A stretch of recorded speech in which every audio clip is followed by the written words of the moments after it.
Organ transplant किसी चमत्कार से कम नहीं है। ईयर 1954 में अमित सबसे पहले सफल ह्यूमन ऑर्गन ट्रांसप्लांट किया गया था। तब से लेकर आज तक मेडिकल साइंस निरंतर तरक्की कर रही है, कई सारी एडवांसमेंट्स आ चुकी हैं और ये जो किडनी ट्रांसप्लांट की प्रक्रिया है ये और बेहतर हो चुकी है। आज हेलो डॉक्टर सेगमेंट में हम किडनी ट्रांसप्लांट के बारे में ही बात करेंगे और जानेंगे कि इससे जुड़ी क्या कुछ खास चीज़ें हैं, जिसके लिए हमारे साथ कुछ एक्सपर्ट्स मौजूद हैं। आइए उनका स्वागत करते हैं। हमारे साथ हैं डॉक्टर हिमांशु वर्मा। नमस्कार, आपका स्वागत है। आप हैं professor and HOD department of nephrology, Safdarjung hospital, new Delhi से। साथ ही वेलकम करना चाहेंगे डॉक्टर सुनील प्रकाश का। नमस्कार डॉक्टर साहब, good morning. Vice chairman and head department of nephrology and renal transplant, BLK max hospital से। तो डॉक्टर सुनील, आप इसे शुरू करते हैं। कब है कि किडनी का डॉक्टर ट्रांसप्लांटेशन रेकमेंड करता है? जब एंड स्टेज किडनी डिजीज आ जाती है, यानी किडनी की फंक्शनिंग 1% हो जाती है, तब दो ही विकल्प है, या तो आप डायलिसिस पे जीवित रहेंगे या किडनी ट्रांसप्लांट। डायलिसिस की प्रॉब्लम यह है कि उसको आपको ट्वाइस ए वीक या प्रेफरेबली थ्राइस ए वीक करवाना पड़ेगा अगर आप ब्लड डायलिसिस करवा रहे हैं, और अगर आप घर की पेरिटोनियल डायलिसिस करवा रहे हैं तो उसको डेली करना पड़ता है, 3 से 4 बार डेली। तो ये काफ़ी बोरिंग और रिपीटेटिव और एग्जॉस्टिंग हो जाता है, इसलिए लोग ट्रांसप्लांट प्रेफर करते हैं। ट्रांसप्लांट करवा के डायलिसिस बंद हो जाती है, आपको नॉर्मल लाइफ आप लीड कर सकते हैं, लेकिन आपको रेगुलरली कुछ दवाइयाँ खानी होती हैं, क्योंकि आपकी बॉडी उस किडनी को फॉरेनर समझ के रिजेक्ट करने के हमेशा चक्कर में रहती है। तो उसको इम्यूनोसप्रेसिव मेडिसिन कहते हैं, जो उसको रोके रिजेक्शन। डॉक्टर हिमांशु, अगर हम रिकवरी टाइम की बात करें तो क्या रिकवरी बहुत फास्ट हो जाती है, आराम से हो जाती है, and then normal life lead करने की जहाँ पर बात आती है तो कितना नॉर्मली जी सकते हैं? देखिए कि आफ्टर किडनी ट्रांसप्लांट जो एक ऑपरेशन है, उसमें जो एक डोनर होता है, एक रेसिपिएंट होता है। डोनर से किडनी इम्प्लांट करी जाती है रेसिपिएंट में। तो डोनर तो 1 हफ्ते के अंदर डिस्चार्ज हो जाते हैं और रेसिपिएंट को अप्रोक्सीमेटली 2 हफ्ते मान के चलिए 15 दिन लगते हैं। अब जब हॉस्पिटल से जाने के बाद ये नहीं है कि ट्रांसप्लांट ऑपरेशन हो गया। ट्रांसप्लांट का मतलब है कि आपको उसको चलाना है, आगे कितना लंबा चलाना है। तो अगर आप रिकवरी की बात करें तो हम पेशेंट को एडवाइस करते हैं कि आप शुरू के 3 महीने थोड़ा सा आइसोलेशन बना के रखिए, थोड़ा मास्क का यूज़ कीजिए, ज़्यादा भीड़ भाड़ी वाले इलाकों में ना जाएं, अगर काम भी करते हैं तो फिलहाल लीव ले लें। और 6 महीने के बाद करीब करीब पेशेंट नॉर्मल इंसान जैसा हो जाता है। जी, यानी मेडिकल साइंस की एक एडवांसमेंट है कि किडनी ट्रांसप्लांटेशन संभव है। यदि इस विषय पर आप डॉक्टर हिमांशु, डॉक्टर सुनील प्रकाश से कोई सवाल करना चाहें तो हमारे स्टूडियो का नंबर नोट करें, 011 दिल्ली का STD कोड, और नंबर है 23097532। 011 is our code and number is 23097532। तो अगर किडनी ट्रांसप्लांटेशन होना है तो डोनर और रेसिपिएंट 2 व्यक्ति चाहिए। तो डॉक्टर सुनील प्रकाश, डोनर से शुरू करते हैं। कौन एलिजिबल डोनर है? एनीबडी जो 18 साल से ज़्यादा है, क्योंकि वयस्क होना चाहिए, माइनर से आप नहीं ले सकते। प्रेफरेबली 65 की एज तक। 65 के बाद नॉर्मल एजिंग प्रोसेस से भी, जैसे हमारे बाल झड़ने लगते हैं, हड्डियां कमजोर होती हैं, तो किडनियां भी अधेड़ हो जाती हैं। तो नॉर्मली प्रेफर नहीं करते 65 के बाद। लेकिन there are some very healthy adults, elderly 70 तक भी मैंने किए हैं, जिनकी दोनों किडनी काफ़ी अच्छी थी। तो उसका ब्रेक पॉइंट हम लोग लेते हैं रफरी किडनी फंक्शनिंग GFR, उसको हम बोलते हैं 75-80 ml तक दोनों का। जी। तो अगर 80 तक क्यूमुलेटिव आ रहा है तो हम उसको ले सकते हैं सेफली। ओके, तो क्या बच्चों में भी किडनी ट्रांसप्लांट होता है? और क्योंकि वो बच्चा है तो क्या किसी बड़े की किडनी आराम से लगाई जा सकती है? हाँ, बहुत प्यारा सवाल है। बच्चों में कॉजेज हैं जिसमें किडनी अचानक फेल हो जाती है, नेफ्रॉन ऑफ थाइसिस हैं और बहुत सारे कॉजेज हैं। तो एडल्ट किडनी बच्चे में लगाने में थोड़ी दिक्कत होती है क्योंकि उनका पेट छोटा है, but it is very easily done और वो काफ़ी सक्सेसफुल होता है। और वाइसी वर्सा, मान लीजिए किसी बच्चे को अगर एडल्ट की किडनी लगानी पड़ जाए, रोड एक्सीडेंट में डेथ हो जाए, कुछ हो जाए, तो उसकी दोनों किडनी फिर हम प्रेफर करते हैं लगाना एक एडल्ट। जी, लेकिन हम डोनर पे ही हैं अभी। अगर हमें किडनी ट्रांसप्लांट करना है तो बहुत इंपॉर्टेंट है कि डोनर हो। तो कानून क्या कहता है? एलिजिबल डोनर अगर कोई है, कैसे हम किडनी ले? क्या ये लिविंग व्यक्ति डोनेट कर सकता है? देखिए, डोनर्स 2 तरह के होते हैं। एक होता है लाइव डोनर्स, जो कि लाइव रिलेटेड रीनल ट्रांसप्लांट, जो इंडिया में सबसे ज़्यादा होता है। उसमें एक लाइव इंसान अपनी 2 में से 1 किडनी पेशेंट को देता है। तो उसकी एलिजिबिलिटी जो होटा एक्ट है उसके हिसाब से शुड बी नियर रिलेटिव, मतलब अगर पेरेंट्स है या भाई बहन है, सिबलिंग्स है या बच्चे हैं, या फिर एंड में स्पाउस को वो लीगली रिलेटेड माना कंसिडर जाता करते है। हैं। तो इससे बाहर अगर कोई कहे मैं अपनी मर्जी से दे रहा हूं तो भी अलाउड नहीं है? देखिए, इमोशनल ग्राउंड्स पे कमिटीज़ हैं, जो ऑथराइजेशन कमिटीज़ हैं, उसमें असेसमेंट के बाद कि that donation should be on emotional basis, okay उसमें कोई और बेसिस नहीं होना जी। चाहिए। इस समय पहले कॉलर सुषमा जी हैं फोन लाइन पर। हेलो नमस्कार हाँ जी, नमस्कार जी। जी, सुषमा अपना जी, सवाल सवाल पूछिए। पूछिए। जी सर, मेरा सवाल ये है कि मुझे ना यूरिन बहुत ज्यादा आता है। क्या ज्यादा हाँ जी। आता है? हाँ जी। आप अपने टेलीविजन का वॉल्यूम कम करिए और जल्दी से सवाल पूछिए। हाँ सर, नमस्कार सर। मेरी प्रॉब्लम ये है कि मुझे ना यूरिन बहुत ज्यादा आता है। जी, मुझे यूरिन बहुत ज्यादा आता है, मुझे कई बार जाना पड़ता है। अच्छा। आपकी उम्र कितनी है? जी आपकी उम्र कितनी है? आपने डॉक्टर को दिखाया? 57 वर्ष है सर, 57 साल है सर मेरी। जी जी। डॉक्टर साहब। असल मुझे शुरू से ये प्रॉब्लम है, जब मैं 25 साल की तब से मुझे प्रॉब्लम है सर ये इसको हम लोग पॉलीयूरिया कहते हैं, ज़्यादा यूरिन आना। अगर रफली 3 लीटर से ज़्यादा पर डे हो, इसका इम्पोर्टेंट कॉजेज में एक तो लोग बाई वॉन्ट ज़्यादा पानी पीते हैं। आप ज़्यादा पानी पियोगे यूरिन ज़्यादा आएगा। कुछ लोग कहते हैं मुंह सूख रहा है तो मुंह को गीला करने के लिए पीते रहते हैं। दूसरा, अगर किसी को डायबिटीज हो, अनकंट्रोल्ड हो, तो उनको यूरिन ज़्यादा आता है। बट यह नेचुरली ट्रांसप्लांट से रिलेटेड नहीं है, लेकिन यूरिन ज़्यादा आने के ये 2-3 मुख्य कारण है। और एल्डरली में अगर प्रोस्टेट हो या यूरिन के रास्ते में कोई रुकावट हो, मैं यहाँ कहना चाहूँगा कि यूरिन ज़्यादा आना एक बड़ा अर्ली सिम्टम हो सकता है अर्ली क्रॉनिक किडनी डिजीज का। ओके। उसको रिस्पेक्ट करना चाहिए। सॉल्यूशन क्या है डॉक्टर साहब फिर? सोल्यूशन ये है कि उसको वॉच करें, यूरिन का टेस्ट करवाएं, उससे पता लग जाएगा शुगर है कि नहीं। एक बीमारी होती है डायबिटीज इंसिपिडस, किडनी उसे यूरिन कंसंट्रेट नहीं कर पाती तो ज़्यादा मात्रा निकाल देती है। तीसरा, जैसे मैंने बताया, पॉलीडिप्सिया, आप पानी ही ज़्यादा पी रहे हैं तो बॉडी को मजबूरन निकालना पड़ेगा, नहीं तो फ्लडिंग आ जाएगी बॉडी में। तो ज्यादा पानी तो- पीना भी हानिकारक है। ज़्यादा तो ये एक्सेस ऑफ कैसे- एवरीथिंग इज बैड। कैसे पता चले, मतलब पानी कितना पीना चाहिए? जैसे कहते हैं कि 6 से 12 ग्लास, तो क्या ये एक सबके लिए फिक्स्ड है कि कुछ रूल ऑफ थंब है?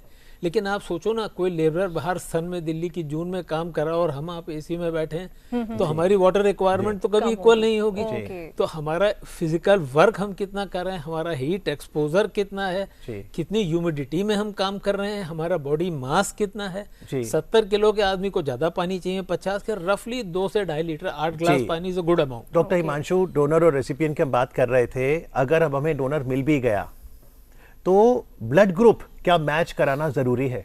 देखिए, 2 तरीके के ट्रांसप्लांट्स हैं। जो एक है ब्लड ग्रुप मैचिंग, जिसको कहते हैं एबीओ कंपैटिबल। आपका ब्लड ग्रुप मैचिंग होना चाहिए। मैचिंग का मीन्स है कि सेम ब्लड ग्रुप वाला सेम को दे सकता है, या ओ जो यूनिवर्सल डोनर है वो किसी को भी दे सकता है, और ए भी जो यूनिवर्सल रेसिपिएंट है वो किसी भी ब्लड ग्रुप से ले सकता है। एक दूसरा भी ट्रांसप्लांट्स हो रहे हैं जो कि लेटेस्ट टेक्नोलॉजी से हो रहे हैं, उसमें कि एबीओ इनकम्पैटिबल कहते हैं। इसमें ब्लड ग्रुप नॉन मैचिंग होता है। जैसे ए जो है वो बी को दे सकता है, बी जो है वो ए को दे सकता अच्छा। है। तो उसमें एक स्पेशल ट्रीटमेंट है कि प्लाज्मा फेरेसिस या कॉलम से हम उस ब्लड ग्रुप के अगेंस्ट में जो एंटीबॉडीज होती हैं उसको रिमूव कर देते हैं। यानी अगर ब्लड ग्रुप मैच नहीं भी कर रहे तो संभव है किडनी ट्रांसप्लांटेशन। हाँ जी, जी। संभव इस समय एक और कॉलर महाराष्ट्र है, से एक कॉलर हमारे साथ हैं। मधुर जी। हेलो जी, गुड मॉर्निंग, सवाल पूछिए। हाँ नमस्ते। नमस्ते। मॉर्निंग शो के सभी श्रोताओं को मुझे नमस्ते है।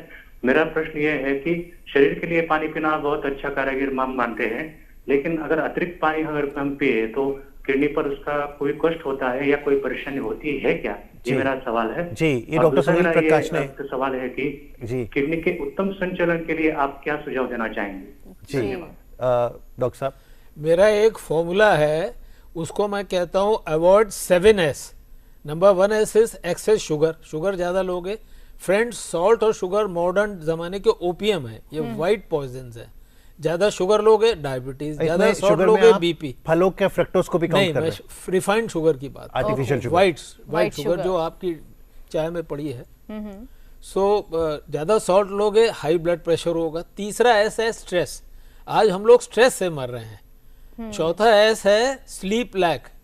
पांचवा है स्मोकिंग। इनफैक्ट मेरे हिसाब से स्मोकिंग और स्ट्रेस सबसे ज़्यादा कॉज कर रहा है नुकसान, हार्ट का भी किडनी का भी। छठा है स्पिरिट्स। तो ये जो कारण है, अगर आप शुगर, सॉल्ट, स्मोकिंग और स्ट्रेस पे ही फोकस करें तो ज़्यादातर बीमारियां not only kidney, heart, brain सबकी मिटिगेट और हो डॉक्टर जाएंगी। हिमांशु, एक ऐसा स्माइल, अगर मुस्कुराहट रखें, मानसिक सेहत अच्छी हो तो किडनी भी अच्छी रहती है फिर। देखिए स्माइल आजकल कम देखने को मिलती है। इफ यू स्माइल तो ना एक आपके अंदर से ना एक पॉजिटिव एनर्जी निकलती आती है, बिल्कुल तो इट इज वेरी नेसेसरी। अगर आप पेशेंट के साथ स्माइल करके बात करोगे ना, Yes. तो पेशेंट थोड़ा सा रिलीव हो जाता है। It is जी very- डॉक्टर हिमांशु, जब हम किडनी ट्रांसप्लांट की बात करते हैं, जो सर्जरी का प्रोसेस होता है, तो वो जो खराब किडनी है उसकी जगह पर वो नई किडनी नहीं लगाई जाती है, कहीं और प्लेस की जाती है, क्या प्रोसेस है? देखिए नॉर्मल कोर्स पे जो किडनी से रिमूव नहीं करी जाती पेशेंट की, ओके कुछ एक स्पेसिफिक कंडीशंस हैं कि अगर बहुत बड़ी बड़ी किडनीज हैं, सिस्ट्स हैं, या किडनी में बहुत ज़्यादा सूजन आ रखी है जो कि आगे जाके इन्फेक्शन का सोर्स बन सकती है, उसमें रिमूव करते हैं। अदरवाइज किडनी रिमूव नहीं होती। वो हमारी किडनी जो होती है वो बैक साइड में है, ओके तो राइट साइड में फ्रंट में किडनी जो है इम्प्लांट करते हैं, राइट या लेफ्ट जी whatever। जी, लेकिन ऑर्गन डोनेशन पर भी गत वर्षों में काफी चर्चा हुई है। ऑर्गन डोनेशन को लेकर कितनी जागृति आई है, क्या कहना चाहेंगे आप, क्योंकि हमें एक किडनी तो चाहिए ट्रांसप्लांट करने के लिए। अनफॉर्चुनेटली ऑर्गन डोनेशन में, जैसा कि मेरे मित्र ने भी कहा, किडनी या तो लाइफ रिलेटेड हो, जो बड़ा इंपॉर्टेंट सोर्स है वेस्ट में वो है ब्रेन डेड किडनीज का मिलना। एक आदमी घर से निकला मोटरसाइकिल से, उसका एक्सीडेंट हो गया और ब्रेन डेड हो गया। ब्रेन डेड का मतलब विद इन 1 और 2 डेज उसका हार्ट रुक जाएगा। अब यहाँ ट्रेविस्टी यह है कि मशीनों पे उसका हार्ट चल रहा है, ब्रेन डेड हो गया, तो 1 या 2 दिन में किडनी लिवर सब बेकार हो जाएंगे, राख हो जाएंगे। उस विंडो गोल्डन पीरियड में फॉरेन कंट्रीज में यूएस, स्पेन इसका अग्रणी है, लोग अपने ऑर्गन्स डोनेट कर देते हैं। इसी को कैडेवर डोनेशन इसी को ब्रेन डेड कैडेवर डोनेशन कहते हैं, और यही सबसे अच्छा सोर्स होना चाहिए रादर देन लाइफ रिलेटेड आदमी को हम मेम करें। ओके, एक और कॉलर हमारे साथ जुड़ गए हैं। नमस्कार, अपना सवाल पूछिए। नमस्कार जी, अपना सवाल पूछिए। नमस्कार, मेरी उम्र अ,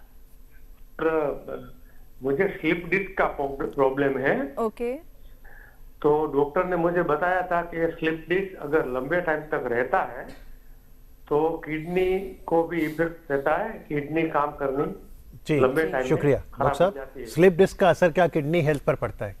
देखिए स्लिप डिस्क का असर तो किडनी हेल्थ पे नहीं पड़ेगा, लेकिन मे बी स्लिप डिस्क की वजह से पेन है, अनबेरेबल पेन है, long use of pain killers है, different type of pain killers, उससे किडनी की हेल्थ पे फर्क पड़ सकता है।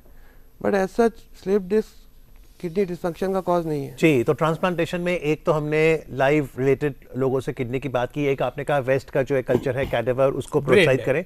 एक डॉक्टर साहब, क्योंकि मेडिकल साइंस निरंतर तरक्की करती है, कई बार एनिमल्स पर, गिनी पिग पर भी एक्सपेरिमेंट्स होते हैं, क्या वो उस दिशा में कुछ प्रयास हैं? आई मस्ट कॉम्प्लीमेंट यू, बिल्कुल आपका लेटेस्ट ताज़ा सवाल है। इसको हम लोग कहते हैं जीनो ट्रांसप्लांट, XENO जीनो ट्रांसप्लांट, दूसरी स्पीशीज का, और बहुत सालों से इसमें बड़ा काम चल रहा है। और पिग जो हैं वो हमारे काफ़ी क्लोज पाए गए हैं। अब इसमें करा ये जाता है कि एक पिग के जीन्स को आइडेंटिफाई कर लेते हैं एक प्रोस्पेक्टिव पेशेंट को जिसको किडनी चाहिए, और पिग के अंदर उसके जीन्स को चेंज कर देते हैं।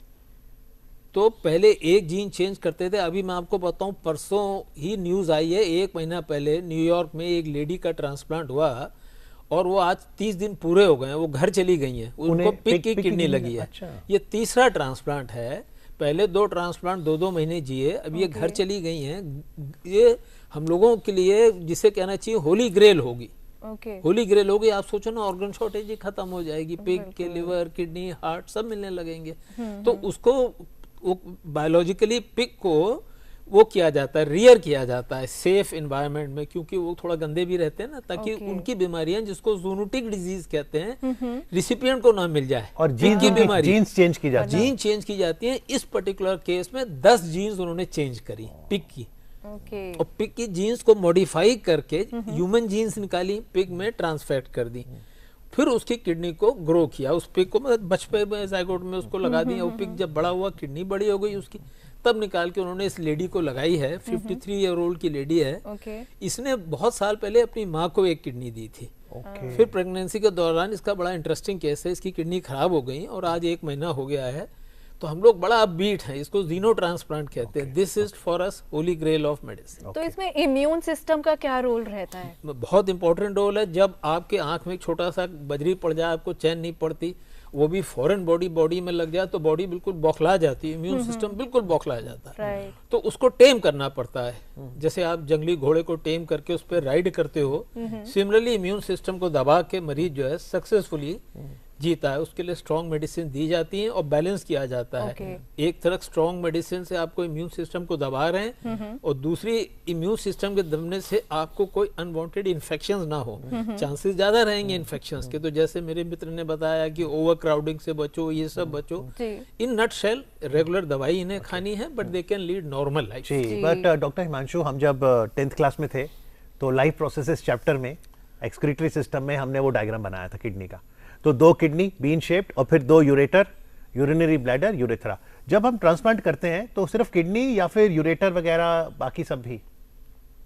देखिए, जब ट्रांसप्लांट होता है तो उसमें किडनी के साथ यूरेटर और आर्टरी और वेन, अच्छा, वो वहाँ से रिमूव करा जाता है डोनर में से। अच्छा। और उसको जो आर्टरी होती है और वेन होती है, उसको दूसरी आर्टरी को की किडनी आप आगे लगा रहे हो, ओके। तो आइलेक आर्टरीज है, उससे उसको एनास्टोमोस किया जाता है, वहां से किडनी को ब्लड फ्लो मिलता है। ओके। यूरेटर जो है वो ब्लैडर में जाता है, ब्लैडर में उसको स्टिच किया जाता है। ओके। तो डायरेक्ट उससे ब्लेडर से कनेक्ट कर देते हो? हाँ, वैसे भी डायरेक्ट ब्लैडर से कनेक्ट होता है यूरेटर, लेकिन क्या है कि जो भगवान ने जो कनेक्ट किया है, राइट, उसमें वेल्व होता है, इसको भी उस तरह से कनेक्ट किया जाता है कि बैक फ्लो ना हो। ओके। यूरिन का जब प्रेशर बने ब्लैडर में तो ब्लैक फ्लो ना हो। जी। अहमदाबाद से हमारे साथ एक कॉलर जुड़ गई हैं। यामिनी जी, नमस्कार, अपना सवाल पूछिए। हाँ मैम, मुझे पैरों में जब ट्रैवलिंग करती हूँ ना तो ट्रैवलिंग रहता है और कुछ भी ऑर्नामेंट पहना नहीं रहता, उसका दूसरे टाइम बन जाता है। आपकी आवाज साफ नहीं पहुंच रही है हम तक। आप अपने टेलीविजन की जो वॉल्यूम है उसको कम कर लीजिए और अपना सवाल फिर से पूछिए।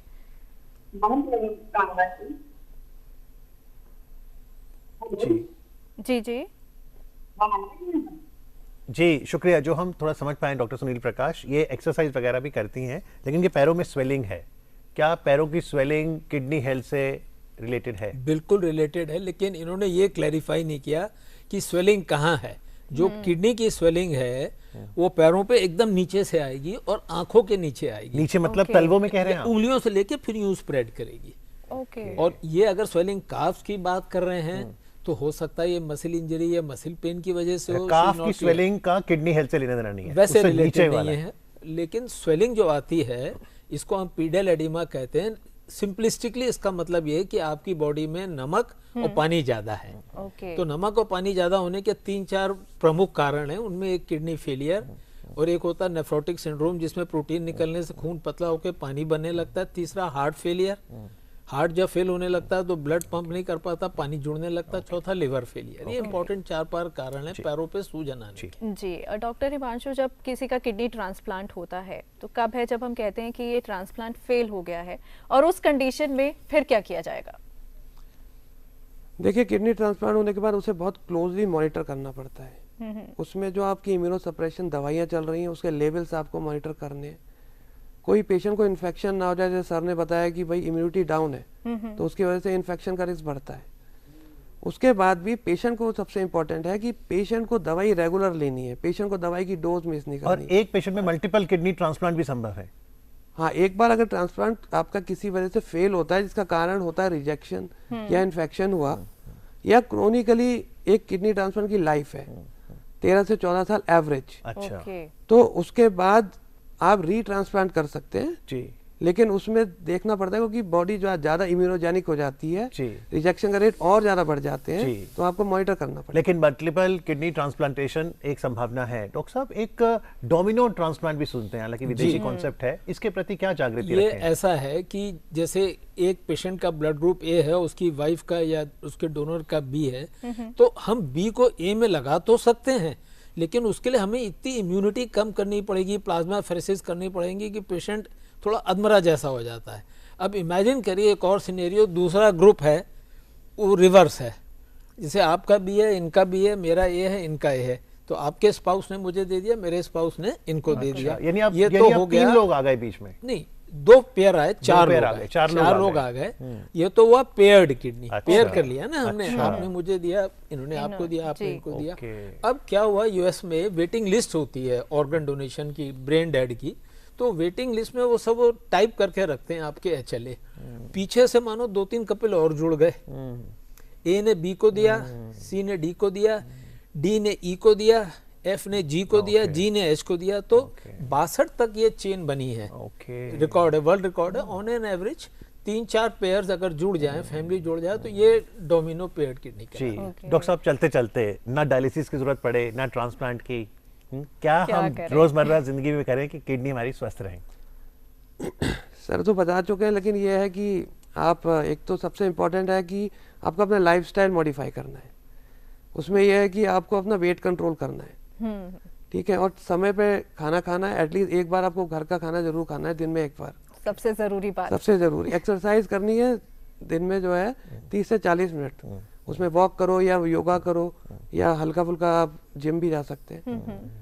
और स्मोकिंग छोड़ना है, अल्कोहल छोड़ना है, और स्माइल और करना है, और स्ट्रेस लेवल मेंटेन करना है। और जिनका ट्रांसप्लांट हो जाता है उनको भी एक्सरसाइज बराबर करनी चाहिए, और क्या वो क्या नॉर्मल है। वो Okay. आपसे मैंने बताया 6 महीने के बाद they can function as a normal healthy human being. जी चलिए, आशा करते हैं कि जो 7S डॉक्टर साहब ने बताए थे उसको हम ना कहेंगे, स्माइल और अच्छी जीवन शैली को बस। और अपनाएंगे। मैं क्विकली ऐड करना चाहूंगा कि हमें इन्वेस्ट करना चाहिए, साल में एक दफे अपना urine test, blood urea, creatinine करा लें। इनमें अगर कोई जरा भी खराबी है तो डॉक्टर से संपर्क करें। किडनी में बड़े टेस्ट, एंजियोग्राम वगैरह की जरूरत नहीं है, शायद एक अल्ट्रासाउंड कराना पड़े, किडनी सेफ रहेगी। Thank you very much doctor Sunil Prakash, doctor Himanshu Verma, thanks a lot, thank you for so joining. Much.